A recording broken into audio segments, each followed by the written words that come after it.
السلام علیکم۔ مدینہ کی اسلامی ریاست کے قیام ہی سے یہ بات ثابت ہو گئی تھی کہ اسلام بہت جلد ایک بین البراعظم دین کی حیثیت سے ابھرے گا۔ اسلام کی اپنے دامن میں جس وسعت کا اظہار کیا گیا تھا، جس وسیع القلبی کا اظہار کیا گیا کہ تمام دنیا کے مذاہب اور تمام دنیا کی قومیں اسلام سے اپنے آپ کو کمفرٹیبل محسوس کرنے لگیں۔ اگر آپ مدینہ کی اسلامی ریاست کو دیکھیں تو اس کے اندر پہلے ہی تمام دنیا کی ایگزسٹنگ تہذیبوں کی نمائندگی موجود تھی اور اس کا دامن وسیع ہوتا جا رہا تھا۔ حضرت سلمان فارسی رضی اللہ تعالی عنہ پرشین امپائر کی نمائندگی کر رہے تھے، حضرت صہیب رومی رضی اللہ تعالی عنہ رومن امپائر کی نمائندگی کر رہے تھے، بلال حبشی رضی اللہ تعالی عنہ افریقہ کی نمائندگی، ام المومنین بی بی ماریہ قبطیہ رضی اللہ تعالی عنہ قبطی عیسائیوں کی جو مصر میں جن کو بعد میں مسلمانوں نے فتح کیا ان کی نمائندگی کر رہے تھے۔ یہودی، عیسائی اور مشرک اپنے اپنے آبائی مذہب کو چھوڑ کر اسلام کے دامن میں جگہ لے رہے تھے۔ اس سے یہ بات بھی بالکل ثابت ہو جاتی ہے کہ اسلام صرف عربوں کا مذہب یا دین نہیں تھا۔ اسلام کے اپنے دامن میں ایک غیر معمولی صلاحیت موجود ہے کہ دوسری تمام تہذیبوں کو اپنی شناخت اپنی جگہ پر قائم رکھتے ہوئے بھی اسلام کی چھتری کے نیچے ان کو جمع کیا جا سکتا ہے۔ ایک مغربی مفکر نے کہا ہے کہ there is nothing more powerful than the idea whose time has come، یعنی کسی ایسی سوچ اور فکر سے زیادہ کوئی طاقتور چیز نہیں ہو سکتی جس فکر کے پھیلنے کا وقت آ پہنچا۔ اسلام کا وقت آ پہنچا تھا۔ جس وقت اسلام کی دعوت لے کر حضور صلی اللہ علیہ وآلہ وسلم اٹھے ہیں اس وقت صرف عرب یا مشرکین مکہ ہی زمانہ جاہلیت میں نہیں تھے، پوری دنیا زمانہ جاہلیت میں تھی۔ ایک طرف پرشین امپائر، ایک طرف رومن امپائر افریقہ کا اور مشرکین کا اپنا یہ حال، اور پھر ہند میں مشرکین ہندوستان۔ بذات خود مکمل گھٹا ٹوپ اندھیرا تھا جہاں تک نور ہدایت کا تعلق ہے۔ عیسائیت کو گو کہ آئے ہوئے تقریباً 600 سال ہونے کو آئے تھے، لیکن جب سے عیسیٰ علیہ السلام کے محبت اور پیار کے دین کو ظالم رومن امپائر نے اڈاپٹ کیا، عیسائیت بھی رومن امپائر کے ظلم و جبر کی ایک نمائندہ بن کر رہ گئی تھی۔ رومن جس طرح اپنی سلطنت پر اپنی قوم پر ظلم ڈھایا کرتے تھے اس میں اور پرشین امپائر کے ظلم میں کوئی فرق نہیں تھا۔ یہ ظالم اور جابر حکمران اور حکومتیں جس طرح اپنے عوام پر حکومت کرتی تھیں نہ ان کو انسان بھی نہیں سمجھا جاتا تھا، اور وہ ہیومن رائٹس کے کانسیپٹس، وہ تصورات جو اسلام لے کر آیا وہ اس زمانے کے لحاظ سے اتنے ایڈوانس اور اتنے آگے تھے کہ جہاں نہ کالے کو گورے پر فوقیت تھی، نہ عربی کو اجمی پر فوقیت تھی، انسان کا آپس میں ایک دوسرے پر فضیلت، تقوی اور اللہ سے محبت اور تعلق کی بنیاد میں تھی، یہاں تک کہ جانوروں تک کے حقوق بیان کر دیے گئے۔ یہ وہ کانسیپٹ اس زمانے کے لحاظ سے ایک عجوبہ تھے، لیکن ساتھ ساتھ وہ روحانی تسکین دے رہے تھے لوگوں کو کہ ہر تہذیب نے اس دین کو جوق در جوق قبول کرنا شروع کیا۔ اور یہ قافلہ حجاز بڑی شان سے حجاز سے نکلا دنیا کو فتح کرنے کے لیے۔ علامہ اقبال نے جیسے فرمایا کہ شہادت ہے مطلوب مقصود مومن، نہ مال غنیمت نہ کشور کشائی۔ یہ سفر نہ مال غنیمت کے لیے تھا نہ کشور کشائی کے لیے، گو کہ اس سفر میں مال غنیمت بھی ملا اور کشور کشائی بھی ہوئی، لیکن نظریاتی طور پر یہ ایک دعوت تھی جو مدینہ سے نکل کر جزیرہ نما حجاز سے نکل پوری دنیا کی طرف پھیلی۔ جب مسلمانوں نے عراق اور شام پر اپنی مہموں کا آغاز کیا تو تلواریں ضرور ٹکرائیں، لیکن تلواریں غریب، یتیم، بیوہ، مساکین اور عوام الناس کے ساتھ نہیں، ظالم پرشین اور رومن امپائر سے ٹکرائیں۔ طاقت کا توازن اس حد تک مسلمانوں کے خلاف تھا کہ عقلی طور پر ممکن ہی نہیں تھا کہ مسلمان رومن اور پرشین امپائر کو شکست دے سکتے۔ اس کے باوجود جب ان طاقتوں کو شکست ہوئی اور وہ اپنی اپنی سلطنتوں سے پیچھے ہٹائے گئے تو پھر مسلمانوں نے عوام الناس کے ساتھ کیا سلوک کیا۔ جو جنگی قواعد اور قاعدے اور جو سلوک عوام الناس کے ساتھ کیا گیا وہ اس قدر غیر معمولی تھا کہ اسلام جنگل کی آگ کی طرح لوگوں میں پھیلنا شروع ہو گیا۔ یہ قواعد اور قاعدے کہ نہ جنگلوں کو کاٹا جائے گا، نہ شہروں کو جلایا جائے گا، نہ بوڑھوں، عورتوں، بچوں کو تباہ کیا جائے گا، نہ عبادت گاہیں خراب کی جائیں گی، نہ جانور ہلاک کیے جائیں گے، یہ اتنے غیر معمولی تھے کہ لوگوں کے لیے جب ایک سلطنت ہٹائی گئی ان کے اوپر سے، ایک ظالم حکمرانوں کو ہٹایا گیا اور اس کے بعد اسلام اپنی محبت اور پیار کی دعوت کے ساتھ ان کے پاس پہنچتا ہے تو تمام وہ تہذیبیں چاہے وہ عرب ہوں یا غیر عرب ہوں انہوں نے اسلام کی دعوت کو اپنے سینے سے لگا لیا۔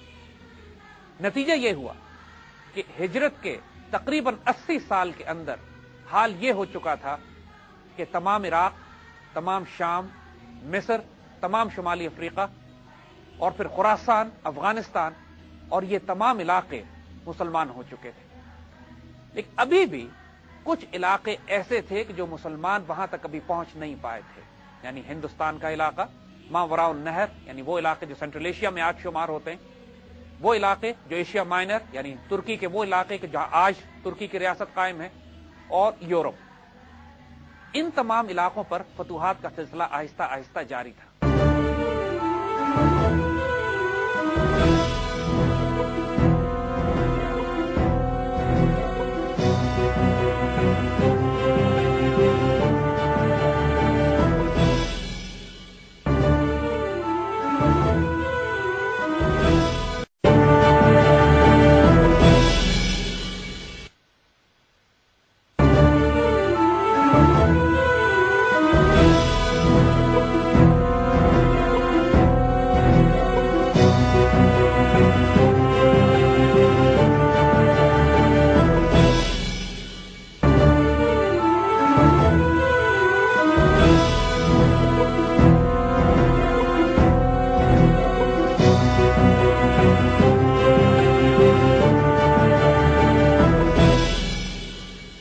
مسلمان فتوحات کا ذکر کرتے ہوئے اب ہم 86 ہجری تک پہنچ گئے کہ جب اموی خلیفہ ولید بن عبد الملک کا دور ہے۔ اس سے پہلے کہ ہم ولید بن عبد الملک کے دور کا ذکر کریں اور ان کی فتوحات کی بات کریں، ہم ان کے ایک گورنر حجاج بن یوسف کے بارے میں تھوڑی سی بات کرنا چاہیں گے۔ تاریخ اسلام میں حجاج بن یوسف ایک انتہائی کنٹروورشل وجود کی حیثیت سے سامنے آئے ہیں۔ اس شخص نے جہاں تو داخلی سیکیورٹی کے معاملات میں انتہائی شدت اور سختی کا معاملہ اختیار کیا اور دربار نبوی کے کئی پھول بھی اس کی تلوار سے روندے چلے گئے، خانہ کعبہ پر بھی، مکہ مکرمہ پر بھی اس کی فوجوں نے حملہ کیا اور بے دریغ بے انتہا مسلمانوں کا خون بہایا اپنی سلطنت کو سنبھالا دینے کے لیے۔ یہ اس کا تاریخ پہلو ہے۔ سلطنت اسلامیہ کی خارجہ پالیسی کے لحاظ سے حجاج بن یوسف ایک جینیس تھا۔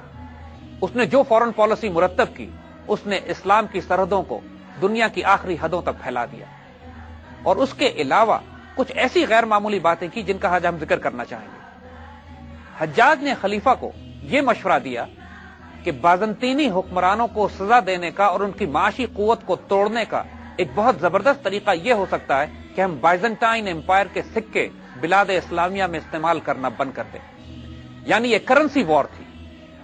بلاد اسلامیہ میں اس کے بعد بازنطینی سکوں کا استعمال بند کر دیا گیا اور ان کی جگہ پر خلافت اسلامیہ نے اپنے مزید سونے اور چاندی کے سکے جاری کر دیے، جو پہلے بھی جاری تھے لیکن اس کمی کو کمپنسیٹ کرنے کے لیے کہ جو بازنطینی سکوں کے استعمال نہ کرنے کی وجہ سے پیدا ہوتی ہے، اس کو پورا کر لیا گیا۔ نتیجہ سے کیا ہوا، اس کی ڈائمینشنز کیا ہیں؟ بنیادی طور پر مسلمان جب سرحدوں پہ ٹکرا رہے تھے بازنطینی سلطنت کے ساتھ، لیکن تجارت آپس میں جاری تھی۔ بازنطینی تاجر مسلمان سرحدوں میں آتے، اپنے سکے لے کر آتے، تجارت کرتے اور واپس چلے جاتے تھے۔ اب جب مسلمانوں نے ان کے سکے استعمال کرنا بند کر دیے، اس کا مطلب یہ تھا کہ اب بائزنٹائنز کو اپنی کرنسی ایکسچینج کرنی پڑتی مسلمان سلطنت میں آ کے، اور اس کی تجارت کو شدید نقصان پہنچا۔ یعنی مسلمانوں نے فورن ایکسچینج کرنسی استعمال کرنا بند کر دی اور اپنی کرنسی استعمال کرنے لگے۔ اتنا شدید معاشی صدمہ پہنچا اس سے بائزنٹائن امپائر کو کہ انہوں نے خلافت اسلامیہ پر جنگ مسلط کی۔ تقریباً اسی دور میں سیباستوپول کے مقام پر جو آج ترکی میں واقع ہے، ایک خوفناک جنگ ہوئی مسلمانوں میں اور بازنطینیوں میں۔ اس جنگ کی وجہ صرف یہ تھی کہ مسلمانوں نے بازنٹائنز کا فورن ایکسچینج ریزرو استعمال کرنا بند کر دیا تھا۔ اس جنگ میں بری طرح ان کو شکست ہوئی اور ان کی معاشی طور پر بھی کمر توڑ دی گئی۔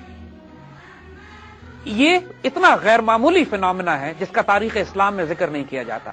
تقریباً 1400 سال کے بعد امریکنز نے یہی پالیسی استعمال کی عراق کے خلاف، جب صدام حسین نے عراقی اکانومی کو ڈالر سے کنورٹ کر کے یورو میں لے جانے کی کوشش کی اور اپنے فورن ایکسچینج ڈالر سے تبدیل کر کے یورو میں لے کے جانے لگا، تو امریکنز نے اسی بات کی وجہ سے عراق پر ایک جنگ مسلط کی۔ تقریباً 85 ہجری کے آس پاس سیباستوپول کی لڑائی وہ پہلی لڑائی تھی انسان کی تاریخ میں جو کرنسی ایکسچینج پر لڑی گئی، اور اس کے اثرات آج تک دنیا محسوس کرتی ہے۔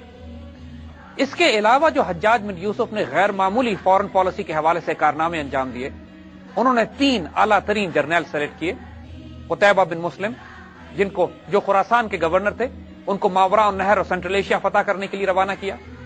محمد بن قاسم، جو اس کے بھتیجے بھی تھے، ان کو ہند کی فتح کے لیے روانہ کیا، اور موسیٰ بن نصیر جو افریقہ کے گورنر تھے، ان کو اور طارق بن زیاد کو اسپین پر حملہ کرنے کا حکم دیا۔ یہ تمام غیر معمولی واقعات ایسے ہیں خلیفہ ولید بن عبد الملک کے دور میں کہ جن کی وجہ سے اس وقت کی نون دنیا کے کونے کونے تک مسلمان سلطنت وسیع ہو گئی، اور اس تمام فتوحات کا ماسٹر مائنڈ یا سہرا حجاج بن یوسف کو جاتا ہے۔ جس طرح ظالم حکمران مسلمانوں سے خوف کھاتے تھے، اسی طرح ان کی شہری آبادی مسلمانوں سے عافیت محسوس کرتی تھی اور مسلمانوں کی مدد طلب کرتی تھی۔ آپ کو بیت المقدس شریف کا واقعہ یاد ہوگا کہ جب سیدنا عمر رضی اللہ تعالیٰ عنہ نے بیت المقدس شریف فتح کیا تو تمام عیسائیوں نے اپنے ہاتھوں سے شہر ان کے حوالے کیا، اور جو عزت اور آبرو ان کو نصیب دی گئی، جو ان کو سکون دیا گیا، اطمینان دیا گیا، جو نکلنا چاہتا تھا وہاں سے اس کو نکلنے کی اجازت دی گئی، یہ تمام خبریں پوری دنیا میں پھیل رہی تھیں کہ مسلمان شہری آبادی سے کیا سلوک کرتے ہیں۔ اسی طرح آپ کو یہ یاد ہوگا کہ جب مسلمان مصر میں پہنچتے ہیں حضرت عمر بن عاص رضی اللہ تعالیٰ عنہ کے ساتھ، تو قبطی عیسائیوں نے مسلمانوں کی بہت مدد کی انہی خبروں کی بنیاد پر کہ جو مسلمان شہری آبادی کے ساتھ کرتے چلے آئے تھے۔ حضور صلی اللہ علیہ وسلم نے بھی حضرت عمر بن عاص کو ایک مرتبہ فرمایا تھا کہ جب تم مصر جاؤ، جس کا مفہوم آپ کے بیان کا یہ ہے کہ جب تم مصر جاؤ تو وہاں قبطی عیسائیوں کے ساتھ اچھا سلوک کرنا، حضرت یعقوب علیہ السلام کی نسبت سے بھی اور بی بی ماریا قبطیہ ام المومنین کی نسبت سے بھی، کیونکہ یہ ہمارے رشتہ دار بھی ہوتے ہیں۔ جب یہ بات حضرت عمر بن عاص رضی اللہ تعالیٰ عنہ نے قبطی راہبوں کو بتائی تو انہوں نے گواہی دی اس بات کی کہ یہ نسبت داری، یہ رشتہ داری اور یہ لحاظ صرف ایک نبی ہی کر سکتے ہیں۔ اسی طرح جب مسلمان موسیٰ بن نصیر کی قیادت میں افریقہ پر حکومت کر رہے تھے، جو کہ خلیفہ ولید بن عبد الملک کے گورنر تھے، حجاج بن یوسف ان کی قیادت کرتے تھے، اس وقت یورپ میں اور خاص طور پر اسپین کے آئیبیرین پیننسولا میں جو آج کا اسپین کہلاتا ہے، وہاں پہ ویسیگوت کنگز اور بادشاہ اور کاؤنٹ حکومت کر رہے تھے۔ ان کا ظلم اور جبر مشہور تھا اپنی قوم کے خلاف، سول وار، خانہ جنگی ہو رہی تھی، اور کسی کی جان مال عزت اور آبرو محفوظ نہیں تھی۔ اسی صورتحال میں ایک گوتھ کاؤنٹ جولین نے جس کے تعلقات بادشاہ کے ساتھ خراب اس وجہ سے ہو گئے تھے کہ بادشاہ نے اس کی عزت پہ حملہ کیا تھا، اس نے مسلمانوں سے مدد کی درخواست کی۔ موسیٰ بن نصیر سب سے پہلے انہوں نے ایک پروبنگ ایکسپیڈیشن، ایک کمانڈر طارق کی قیادت میں آئیبیرین پیننسولا یعنی اسپین کے ساؤتھ پہ 400 مجاہدوں کے ساتھ لینڈ کیا۔ طارق کے نام سے وہ جگہ اتنی مشہور ہوئی کہ آج بھی سدن اسپین میں وہ جگہ طریفہ کے نام سے مشہور ہے۔ جب یہ مہم کامیاب رہی اور مسلمانوں کو کسی قسم کی کوئی مزاحمت کا سامنا نہیں کرنا پڑا، تو 12,000 کے دستوں کے ساتھ موسیٰ بن نصیر نے اپنے بربر کمانڈر طارق بن زیاد کو حکم دیا کہ براہ راست انویژن کی جائے ہسپانیہ پہ، جس کو مسلمان اندلوسیہ کہا کرتے تھے۔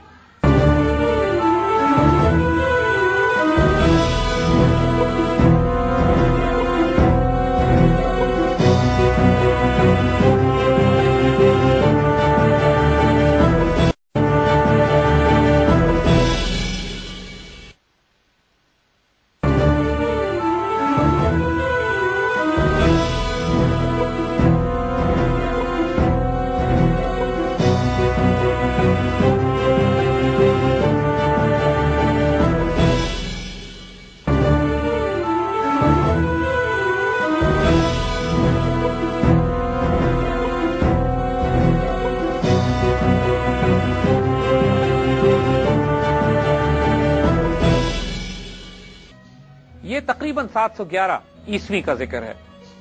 طارق بن زیاد جب اپنے دستوں کے ساتھ کشتیوں میں بیٹھ کر اسپین کی طرف روانہ ہوتے ہیں تو راستے میں وہ عجیب روحانی تجربہ کرتے ہیں کہ جس سے ان کو وہ حوصلہ اور امید مل جاتی ہے کہ اب اسپین ان کا ہے۔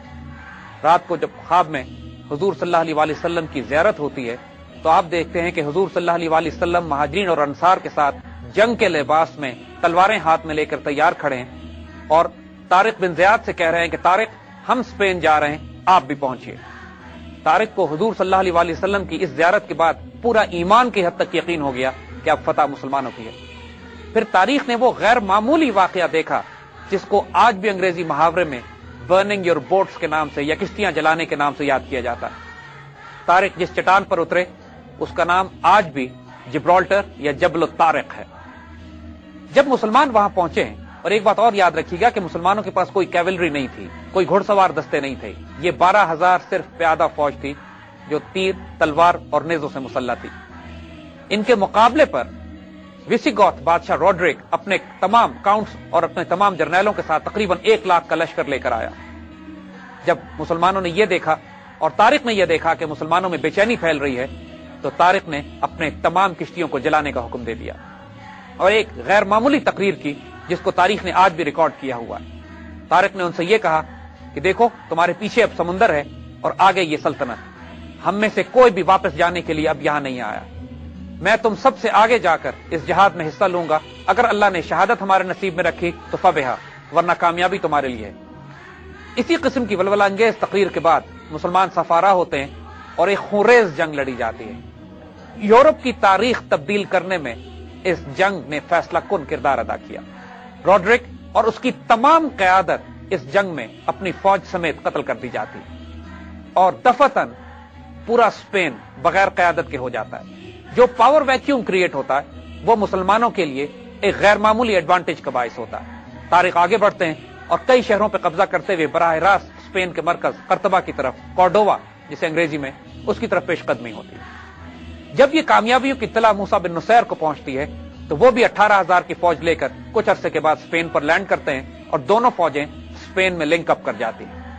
اس حیرت انگیز ایمفیبیس لینڈنگ کو علامہ اقبال نے اپنی خوبصورت نظم طارق کی دعا میں امر کر دیا ہے۔ یہ ہمارا پروگرام جس نام سے یہ غازی کے نام سے ہے، یہ اسی نظم سے لیا گیا ہے جو علامہ اقبال نے طارق بن زیاد کی اس لینڈنگ کے بارے میں فرمائی تھی۔ یہ غازی یہ تیرے پراسرار بندے جنہیں تو نے بخشا ہے ذوق خدائی، دونیم ان کی ٹھوکر سے صحرا و دریا، سمٹ کر پہاڑ ان کی ہیبت سے رائی، شہادت ہے مطلوب مقصود مومن، نہ مال غنیمت نہ کشور کشائی۔ تاریخ اسلام میں یہ اتنا غیر معمولی واقعہ تھا کہ جس نے آنے والی دنیا کی پوری تقدیر بدل کے رکھ دی۔ طارق بن زیاد کی یہ لینڈنگ جس میں بہت بڑی روحانی قوت ان کے حضور صلی اللہ علیہ وسلم سے اس نسبت اور تعلق اور بشارت کی ہے کہ جو ان کو خواب میں نصیب ہوئی، لیکن اس کا تعلق اس جنگی حکمت عملی سے بھی تھا اور ان ہتھیاروں سے بھی جو مسلمانوں نے وہاں استعمال کیے۔ ایک غیر معمولی بات جو ہم یہاں بتانا چاہیں گے کہ گو کہ مسلمانوں کے پاس کیولری اور بھاری ہتھیار نہیں تھے، مسلمان جدید سٹیل سازی میں، فولاد سازی میں دمشق میں اتنی ترقی کر گئے تھے کہ ایک جدید لوہا ایجاد کیا گیا تھا جس کو ڈیماسکس سٹیل کہا جاتا تھا۔ 1400 سال کے بعد آج بھی دنیا کے اعلیٰ ترین سٹیل میں ڈیماسکس سٹیل کا نام لیا جاتا ہے۔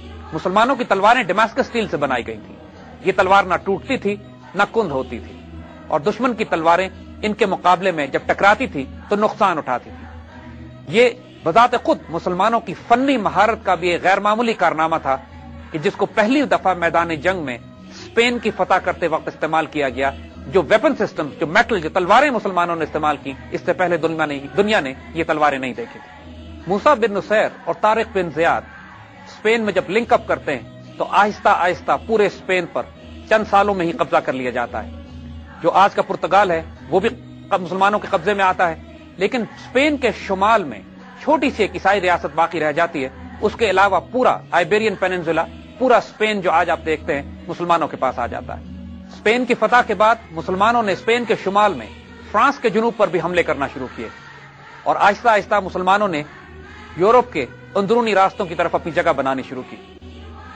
715 عیسوی میں طارق بن زیاد اور موسیٰ بن نصیر ہزاروں قیدیوں، غنیمت اور نوادرات کے ساتھ دمشق آتے ہیں اور خلیفہ کو یہ تحائف پیش کیے جاتے ہیں۔ پوری مسلمان دنیا میں خوشیاں منائی جاتی ہیں کہ اب مسلمانوں کا ایک بہت بڑا صوبہ عین یورپ کے مرکز میں داخل ہو جاتا ہے۔ یہاں پر ہم چاہیں گے کہ اسپین یا اندلوسیہ کی اس سلطنت کے بارے میں تھوڑی سی بات کریں کہ جس نے 800 سال تک یورپ میں مسلمانوں کی تہذیب کو فروغ دیا، اور آج کی دنیا کی جو شکل آپ دیکھتے ہیں اس کی تمام تر بنیاد یورپین اسپین یا ہسپانیہ سے پڑی۔ مسلمانوں نے جب اسپین فتح کیا تو پہلے 50 سال تقریباً انسٹیبل تھے۔ چھوٹی چھوٹی فتوحات جاری تھیں، کوئی مضبوط حکمران اپنی جگہ پہ نہیں آیا تھا، گو کہ تمام ہسپانیہ یا اندلوسیہ مسلمانوں کے پاس رہا، لیکن کوئی مضبوط حکمران سامنے نہیں آیا۔ تقریباً 750 عیسوی میں عبد الرحمن الداخل، امیت خلافت جب مین دمشق سے ختم ہوتی ہے تو عبد الرحمن داخل وہاں سے فرار ہوتے ہیں اور بربر مجاہدین کے ساتھ اسپین میں داخل ہو کر قبضہ کر لیتے ہیں اور اسپین میں ایک اموی حکومت کی بنیاد رکھتے ہیں۔ یہاں سے اسپین میں مسلمانوں کا ایک سنہرا دور شروع ہوتا ہے جو تقریباً 400 سال تک جاری رہا۔ یہ وہ دور تھا کہ جب قرطبہ دنیا کے عظیم ترین شہر کے طور پر ابھر کر سامنے آیا، بڑے بڑے شہر آباد کیے گئے جن میں غرناطہ شامل تھا۔ تمام دنیا کی تہذیب، تمدن، ثقافت، سائنس اور ٹیکنالوجی کا مرکز اندلوسیہ بن چکا تھا۔ عربی دنیا کی مروجہ زبان کے طور پر سامنے آئی اور پورے یورپ سے عیسائی اور یہودی علم حاصل کرنے، تہذیب و تمدن سیکھنے، ثقافت اور تعلیم سیکھنے مسلمان اندلوسیہ آیا کرتے تھے۔ جس طرح آج دنیا آکسفورڈ، کیمبرج، MIT اور ہارورڈ جانے کی بات کرتی ہے، اس وقت پورا یورپ اندلوسیہ آیا کرتا تھا۔ فنون لطیفہ میں مسلمانوں نے اس کو عروج پر پہنچا دیا۔ ہر قسم کی آرٹس، کرافٹس، صنعت اور حرفت، خوبصورت باغات، نہریں اور کھیتی باڑی کا وہ نظام جو دنیا نے اس سے پہلے کبھی دیکھا نہیں تھا، اندلوسیہ میں جاری تھا۔ صرف قرطبہ کی لائبریری میں 4 لاکھ کتابیں تھیں۔ ایسٹرونومی پہ، فزکس پہ، کیمسٹری پہ، میتھمیٹکس پہ جو ریسرچ کی جا رہی تھی اس سے پہلے دنیا نے نہ کبھی دیکھی، نہ آنے والے وقتوں میں بہت کئی 100 سال تک اس پائے کی ریسرچ دنیا میں کہیں نہیں کی گئی۔ ارسطو، سقراط، افلاطون، بقراط، ان تمام کے وہ کام جو کہ یورپ میں ضائع ہو چکے تھے، وہ مسلمانوں نے ترجمہ کر کے ان کو محفوظ کیا کہ آئندہ آنے والی نسلیں ان سے استفادہ کر سکیں۔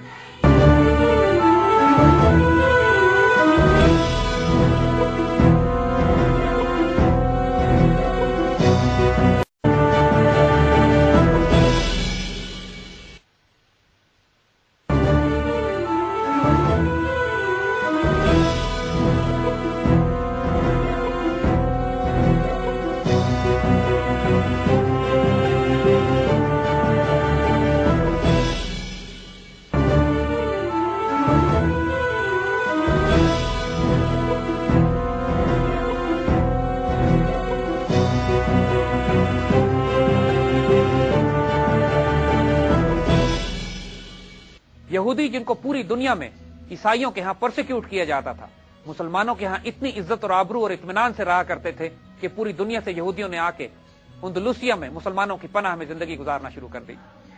اندلوسیہ کی گولڈ کرنسی پوری دنیا کا گولڈ سٹینڈرڈ تھا۔ تمام آس پاس کے سمندروں پر مسلمان کنٹرول کیا کرتے تھے۔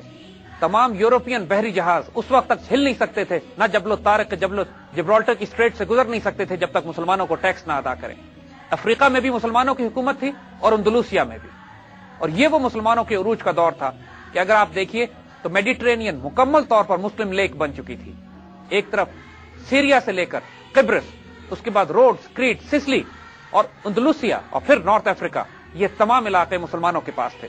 کسی مغربی دانشور سے کسی نے پوچھا کہ اگر مسلمان اسپین سے نہ نکالے جاتے تو کیا ہوتا، تو اس نے جواب دیا انسان چاند پر 200 سال پہلے پہنچ جاتا۔ یہ اتنی بڑی دلیل ہے اس بات پر کہ مسلمانوں کی عظیم الشان سلطنت نہ تو سائنس اور ٹیکنالوجی کے خلاف تھی، نہ ہیومن رائٹس کے حوالے سے دنیا نے اس سے بہتر کوئی حکومت اس سے پہلے دیکھی، اور جو لوگ شریعت کے اطلاق پر اعتراض کرتے ہیں یہ ان کے لیے ایک منہ توڑ جواب بھی ہے۔ ہسپانیہ میں یا اندلوسیہ میں شریعت نافذ تھی، شریعت کی روح نافذ تھی، وہ تمام قوانین نافذ تھے کہ جو قرآن اور سنت کے حوالے سے مسلمان اپنی زندگیوں میں نافذ کرنا چاہتے ہیں۔ اور یہ تمام اعتراضات کہ جہاں شریعت نافذ ہوگی وہاں پہ جدید سائنس اینڈ ٹیکنالوجی، فنون لطیفہ اور تمام صنعت و حرفت فروغ نہیں پا سکتی، اس کو کچل کے رکھ دیا تھا مسلمانوں کی اس زندہ مثال نے کہ جو ہسپانیہ میں 800 سال جاری رہی۔ اس دور کی دنیا نے اس سے بہتر نہ کوئی حکومت دیکھی، نہ اس کے بعد ایسی کوئی شاندار مثال پیش کی جا سکتی ہے۔ مسلمانوں میں امید خلافت کے ختم ہونے کے بعد جو تقریباً 400 سال ہسپانیہ میں جاری رہی، طوائف الملوکی کا دور پھیل گیا، لیکن وہ بھی تقریباً 400 سال کا ہے۔ مسلمان چھوٹی چھوٹی ریاستوں میں تقسیم ہو گئے، قرطبہ کی ریاست الگ ہو گئی، غرناطہ کی ریاست الگ تھی، اسی طرح چھوٹے چھوٹے صوبے اور الگ ہو گئے اور عیسائیوں کو موقع ملنا شروع ہو گیا کہ دھیمے دھیمے دوبارہ سے اسپین پر قبضہ کرنا شروع کریں، جو ان کی زبان میں ریکانکسٹا کہلاتا ہے، دوبارہ کانکر کرنے کی مہم۔ اسپین سے مسلمانوں کا زوال تاریخ کی ایک دردناک داستان ہے۔ وہ قوم جس نے الحمرا جیسے شاندار محل تعمیر کرائے، جس نے ابن خلدون جیسے دانشور پیدا کیے، اور جس نے آج کی جدید دنیا کو تمام سائنس اینڈ ٹیکنالوجی، علم و ہنر، صنعت و حرفت اور اکانومی دی، اس قوم کو بڑی بے دردی سے اسپین سے نکالا گیا۔ آہستہ آہستہ ریکانکسٹا کرتے ہوئے، دوبارہ فتوحات کرتے ہوئے جب عیسائی آگے بڑھتے رہے تو تقریباً 1492 میں 1492 میں مکمل طور پر غرناطہ کو شکست ہوتی ہے اور آخری مسلمان حکمران بھی اسپین سے نکال دیے جاتے ہیں۔ مسلمانوں کی چھوٹی چھوٹی پاکٹس اندلوسیا کے مختلف حصوں میں تقریباً 1616 تک، 150-200 سال بعد تک بھی مزاحمت کرتی رہیں، مگر 16 کے بعد جب عیسائیوں نے یہ دیکھا کہ یہ مسلمان خلافت عثمانیہ سے رابطے کر رہے ہیں دوبارہ سے عروج حاصل کرنے کے لیے، تو ان کو بھی اسپین سے نکال دیا گیا۔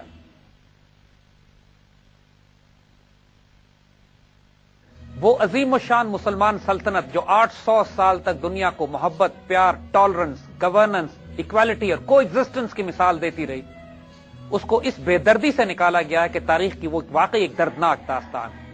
اسپینش انکویزیشن کے نام کے اوپر تمام مسلمانوں اور یہودیوں کو جو اسپین میں بسا کرتے تھے یا جلا دیا گیا، یا قتل کر دیا گیا، یا دربدر کر دیا گیا، یا زبردستی عیسائی بنا لیا گیا۔ مسلمانوں کی لاکھوں کتابیں جلا دی گئی۔ وہ تمام تاریخ جو اس سے پہلے کئی 100 سال سے مسلمان اکٹھی کر رہے تھے، اس کو چوکوں پہ رکھ کر انبار جلا دیے گئے یا پھر اس سے گھروں میں کھانے پکا لیے گئے۔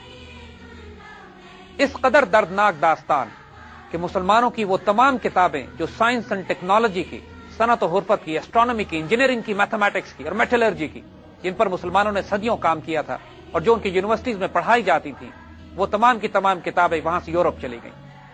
علامہ اقبال نے اسی بات پر وہ دردناک شعر کہا تھا کہ حکومت تو آنی جانی چیز ہے، لیکن کتابیں اپنے آبا کی دیکھیں ان کو یورپ میں تو ہوتا ہے دل سی پارا۔ اگر آپ نوٹ کریں، یہ وہ دور تھا کہ جب یورپ میں رینیساں اور ریفارمیشن کا پیریڈ شروع ہوتا ہے۔